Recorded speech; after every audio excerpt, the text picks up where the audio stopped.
Breaking news చూస్తున్నాం. Polling తర్వాత హింస ప్రజ్వలిరిలిన తాడిపత్రిలో 144 సెక్షన్ కొనసాగుతోంది. అల్లర్లు జరిగి 10 రోజులైనా వైసీపీ ఎమ్మెల్యే పెద్దారెడ్డి ఆచూకీ దొరకలేదు. ఆయన్ను తప్పించారా, ఆయనే తప్పించుకున్నాడా అని టీడీపీ వర్గాలు ప్రశ్నిస్తున్నాయి. డీఎస్పీ చైతన్య రావడం వల్లే గొడవలకు కారణమని జేసీ వర్గం ఆరోపిస్తోంది.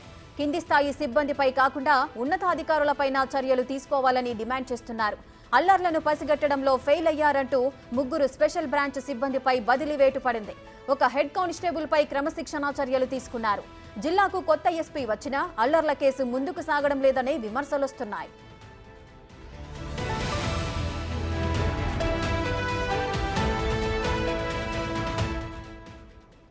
మరింత సమాచారం ప్రతినిధి యోగానంద్ అందిస్తారు.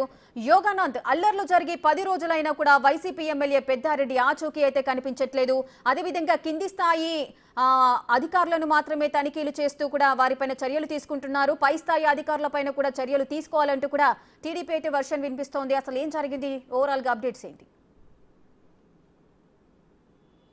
తాడిపత్రి ఘటనపై పోలీస్ శాఖ తాజాగా కొన్ని చర్యలు తీసుకుంది. ఆ చర్యలు కూడా వివాదాస్పదంగా దారితీస్తున్నాయి. ముఖ్యంగా కింది స్థాయి సిబ్బంది అయితే కానిస్టేబుల్ సస్పెండ్ చేసి లేదా క్రమశిక్షణ చర్యలు కానీ బదిలీ వేటి పని వారిపై వేయడంతో ఉన్నతాధికారులు ఎందుకు పాపం చేశారు, ఉన్నతాధికారుల పాపం ఎందుకు ఎక్కువ ఉంది అంటూ కూడా ప్రశ్నలు వినిపిస్తున్నాయి. ఇంకా టీడీపీ ఇదే ఆరోపిస్తుంది.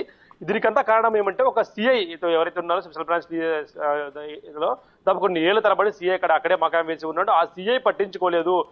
కింది స్థాయి సిబ్బంది హెచ్చరించినా గొడవ జరిగే అవకాశం ఉంది, ఫోర్స్ పంపించండి, ఇంటీరియర్ సమాచారం వచ్చినా కూడా దాన్ని తొక్కి పెట్టేశారంటూ కూడా టీడీపీ పెద్ద ఎత్తున ఆరోపిస్తుంది. ఆ సీఐపై వేటు వేయాలంటూ కూడా గత 10 రోజుల నుంచి కూడా డిమాండ్ చేస్తూ ఉంది. తాజాగా సీఐపై వేటు వేయకుండా కింది స్థాయి సిబ్బంది ఎవరైతే ఉన్నారో వారిపై బదిలీ వేటు కానీ క్రమశిక్షణ సస్పెండ్ కానీ ఈ 3 కూడా చేయడంతో టీడీపీ ఒక రేంజ్ లో ఫైర్ అవుతుంది. ముఖ్యంగా సీఐపై ఎందుకు చర్యలు తీసుకోవట్లేదు, ఆ సీఐ ఎస్పీ ఆఫీస్ లో ఉంటూ మొత్తం జిల్లా వ్యాప్తంగా కంట్రోల్ చేస్తున్నాడు, ఆ సీఐ ఎమ్మెల్యేలు కూడా దాచిపెట్టారంటూ కూడా పెద్ద ఎత్తున వార్తలు వస్తున్నాయి. కాబట్టి ఆ సీఐపై తక్షణ చర్యలు తీసుకోవాలంటూ కూడా వార్తలు వస్తున్న నేపథ్యంలో తాజాగా పోలీస్ శాఖ తీసుకున్న నిర్ణయం పట్ల కూడా వివాదాస్పదంగా మారింది.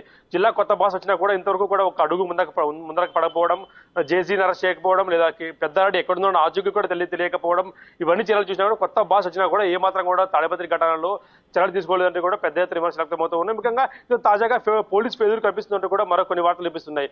10 రోజులు గడుస్తున్న గొడవ జరిగి ఇంతవరకు బాధ్యులు ఎవరు, ఎంతమంది మీద కేసులు పెట్టారు, ఎంతమంది అరెస్ట్ చేశారు, కేవలం 90 మంది మీద అరెస్ట్ చేసి చేతులు దులిపేసుకున్నారంటూ కూడా విమర్శలు వ్యక్తమవుతూ ఉన్నాయి. 300 మంది మీద కేసులు నమోదు చేసి 570 మంది మీద కేసులు నమోదు చేసి మిగతా వారిపై చర్యలు ఎక్కడ తీసుకుంటారంటూ కూడా విమర్శలు వ్యక్తమవుతున్నాయి. రేఖ, రైట్, థ్యాంక్ యూ యోగానంద్.